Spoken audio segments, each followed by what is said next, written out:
দাদা বলছিলাম অনেকদিন থেকে তো মাছ মাংস বলতে কিছু খাইনি, শুধু আলু সিদ্ধ খেয়ে যাচ্ছি। তো দাদা বলছি আজকে যদি ভালো মন্দ কিছু করতেন তাহলে খুব ভালো হতো। তোদেরকে খাওয়ানোর জন্য নিয়ে আসিনি, কাজ করার জন্য নিয়ে আসছি, বুঝলি? আর যেগুলা খাওয়াচ্ছি না সেগুলো খা। এই আমাদের মতো গরিবের কোনো রেস্ট আরাম বলতে কিছু নেই রে বন্ধু। এই বিদেশে কেউ কারো না দোস্ত, তুই এভাবে কাজ করতে পারবি না। টাকা পাঠাবি তো আমি জানি, ওই আগের অ্যাকাউন্টে পাঠালেই হবে, যে অ্যাকাউন্টে আগে পাঠাতিস। আর কাজ করতে পারছিস না মানে? এত বড় হয়েছিস, লজ্জা করে না সব কথা বলতে? দাদা, আমি কি শুনলাম তুই নাকি আমার বিয়েতে আসবি না?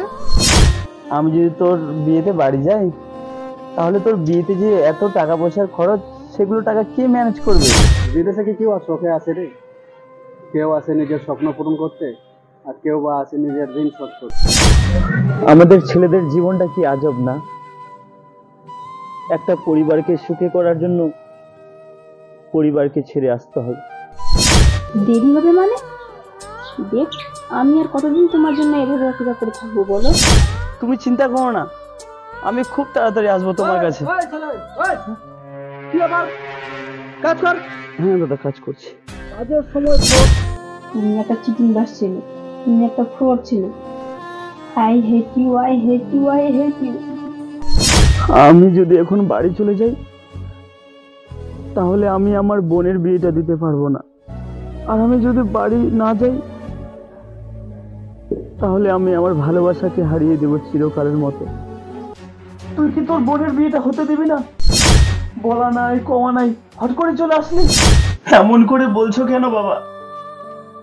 আমি না তোমারই সন্তান? এই দেখো, বিয়েটা বলে দেখতে পাবে না। তুই তো তোর বোনকে খুবই ভালোবাসিস, তুই চাস না তোর বোনের বিয়েটা হোক? আমি আসি বাবা, আমাকে আবার ট্রেন ধরতে হবে। আমাদের গরিবের কোনো ভালোবাসা থাকে না রে, আমাদের মতো গরিবকে কেউ ভালোবাসতেই পারে না।